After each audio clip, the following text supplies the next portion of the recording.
অন্তর্বর্তীকালীন সরকারের প্রধান তার বিদায় হোক, তিনি চলে যান, নতুন একটি সরকার আসুক। আমাদের মধ্যে যাদের একেবারে পেটের চিন্তা এই মুহূর্তে একটু কম, তাদের মস্তিষ্কে কতগুলো ভয় এই সরকার ঢুকিয়ে দিয়েছে। আসসালামু আলাইকুম রহমতুল্লাহি ওয়া বারাকাতুহু। সম্মানিত দর্শক, সারা দেশে অস্থিরতা শুরু হয়েছে এবং এই যে অস্থিরতা, এটার মেয়াদকাল প্রায় পুরো মাস ধরে চলছে। অর্থাৎ মে মাসের প্রথম সপ্তাহ থেকেই একটার পর একটা ঘটনা ঘটে যাচ্ছে। আমরা এখন পর্যন্ত কেউ বর্তমান সরকারের পদত্যাগ দাবি করিনি। আমরা এখন পর্যন্ত বর্তমান সরকারের যিনি প্রধান, অন্তর্বর্তীকালীন সরকারের প্রধান, তার বিদায় হোক, তিনি চলে যান, নতুন একটি সরকার আসুক, এইরকম দাবি কেউ কখনো আজ অবধি করেননি।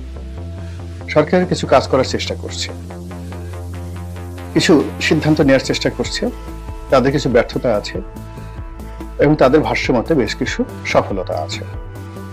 আমাদের জীবন যে পর্যায়ে এখন একেবারে রীতিমতো উষ্ঠাগত, বিশেষ করে অর্থনৈতিক সংকটে, তো সেখানে যখন সরকার বলার চেষ্টা করছেন যে তারা পুরো অর্থ ব্যবস্থাটাকে ঢেলে সাজিয়েছেন, একটা স্থিতি অবস্থার মধ্যে চলে এসেছে, এই কথাগুলো আমাদের সকলের কানে বাধে, বুকের মধ্যে আঘাত হানে।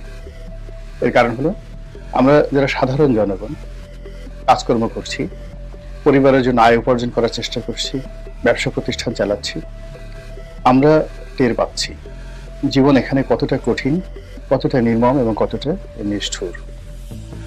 ক্ষমতার যারা অন্দর মহলে আছেন, তারা যদি রাজধানী সহ সারা বাংলাদেশের পশুর হাটগুলোতে যেতেন, তারা যদি নিউ মার্কেটে যেতেন, মোহাম্মদপুর কাঁচা বাজারে যেতেন এবং অন্যান্য যে সকল প্রান্তিক গ্রাম্য বাজারগুলো রয়েছে সেখানে যেতেন এবং ক্রেতা এবং বিক্রেতার দর কষাকষি শুনতে পেতেন, এবং তারা যদি ঢাকা শহরের কয়েকটি বস্তিতে যেতেন, তাহলে তাদের যে অর্থনীতির অবস্থা, এটা যেভাবে বুঝতে পারতেন আর আগের সরকারের সময় জনগণ কেমন ছিল সেই জিনিসটিও তারা অনুধাবন করতে পারতেন। অন্যদিকে আমাদের মধ্যে যাদের একেবারে পেটের চিন্তা এই মুহূর্তে একটু কম, তাদের মস্তিষ্কে কতগুলো ভয় এই সরকার ঢুকিয়ে দিয়েছে।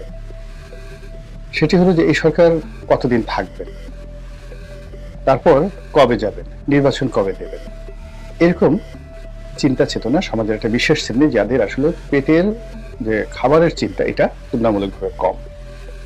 তো এই মানুষগুলো চিন্তা করছেন যে ইলেকশন কবে হবে, এটা হবে, এটা হবে, এবং সেখানে সরকারের নানা রকম টালবাহানা, আজ হবে তো কাল হবে, এটা হলে তো ওটা হবে, যদি কিন্তু তবে, এই কথাগুলো মনোবিজ্ঞানের ভাষায় ভীষণ রকম ভয়াবহ, যাকে বলা হয় একটি চারিত্রিক বৈশিষ্ট্যের বহিঃপ্রকাশ। কোন মানুষ দেখবেন যে কথায় কথায় এরকম এরকম হাত ঝুলাচ্ছে, এরকম করতেছে, এরকম করতেছে, এরকম করছে, এই মানুষগুলো থেকে সবসময় দূরে থাকবেন। এটা বিভিন্ন কারণ, অর্থাৎ মনোবিজ্ঞানের দৃষ্টিতে এবং অপরাধ বিজ্ঞানের দৃষ্টিতে এই মানুষগুলো যা বলে তা তারা নিজেরা বিশ্বাস করে না, আর যা বলে তার সঙ্গে তাদের অন্তরে কোনো টান থাকে না। দুই নম্বর হলো যে তারা যা বলে তাদের একটা ধারণা যে তাদের এই বক্তব্য লোকজন বিশ্বাস করছে না। তাদের কথাবার্তাগুলোকে তারা আরো রং চং লাগানোর জন্য, বিশ্বাসযোগ্য করার জন্য এবং মানুষের উপর নিয়ন্ত্রণ প্রতিষ্ঠা করার জন্য তারা বেশি বেশি ঘাড় ঝুলাবেন, হাসাহাসি করবেন, ওভারে স্মার্টনেস দেখাবেন এবং হাত ঝুলাবেন। এই বৈশিষ্ট্যগুলো যখনই থাকবেন তখনই ধরে নেবেন যে সেখানে প্রতারণা হচ্ছে, এবং সেটা রাজা করুক, প্রজা করুক, ভিক্ষুক করুক, এই মানুষগুলোকে আপনি সাইকোলজিক্যালি, মানসিকভাবে বিশ্বাসযোগ্যতার পর্যায়ে আনবেন না। দুর্ভাগ্যজনক হলো সত্যি যে এখন যারা রাষ্ট্র পরিচালনা করছেন তাদের অনেকের মধ্যে এই বৈশিষ্ট্যটি রয়ে গেছে। ফলে কি হলো যে তারা যে কথাগুলো বলছেন সেখানে যদি এবং কিন্তু আসছে, যদি কিন্তু ভালো না, হাত ঝুলানো হচ্ছে, যেখানে হাসির দরকার নেই সেখানে তারা হাসছেন, যেখানে গুরু গাম্ভীর্যতার দরকার নাই, স্বাভাবিক কথা বললে হয়ে যায়, সেখানে তারা একেবারে গুরু গম্ভীর হয়ে যে কথাগুলো বলার চেষ্টা করছেন, তা পাঠক মহলে, দর্শক মহলে, শ্রোতা মহলে ভীষণ রকম সমস্যা তৈরি করছে। এই জন্য কিছু মানুষ বর্তমান সরকারের ভবিষ্যৎ নিয়ে চিন্তিত হয়ে পড়েছে। এর বাইরে তারা কিছু সিদ্ধান্ত নিতে যাচ্ছে, সীমান্ত নিয়ে, সচিবালয় নিয়ে, এনবিআর নিয়ে, এই সিদ্ধান্তগুলো জনগণ কিন্তু কোনো অবস্থাতে মানতে পারছে না, এবং এর প্রেক্ষিতে যারা ক্ষতিগ্রস্ত হওয়ার চিন্তা করছেন, আশঙ্কা করছেন, তারা রাস্তায় নেমে এসেছেন। তারপর যারা এখানে লাভবান হবেন এর মাধ্যমে, তারা বেশ উল্লাস প্রকাশ করছেন।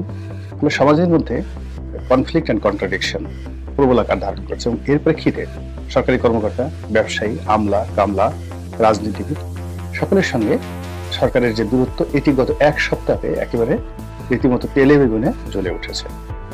এবং এই যে তেলে বেগুনে জ্বলে উঠেছে, এর প্রেক্ষিতে হঠাৎ করে গুজব ছড়িয়ে পড়লো যে প্রধান উপদেষ্টা তিনি পদত্যাগ করার সিদ্ধান্ত নিয়েছেন।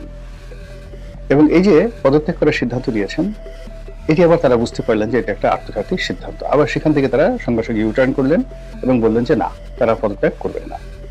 রাজনৈতিক দলগুলোর সঙ্গে বৈঠক করলেন, এবং বৈঠক করতে গিয়ে তারা সেই আগের সেই যদি এবং কিন্তু কম যদি হয় সংস্কার, তাহলে ডিসেম্বর মাসে, বেশি সংস্কার হলে জুন মাসে, এবং তারা 2026 সনের জুন মাসের 30 তারিখের পরে একদিনও থাকবেন না বলে বক্তব্য দিয়েছেন তাদের যে প্রেস সচিব তিনি। এখন প্রশ্ন হলো যে জুন মাসের 30 তারিখের পরে তিনি কোথায় যাবেন 2026 সনের?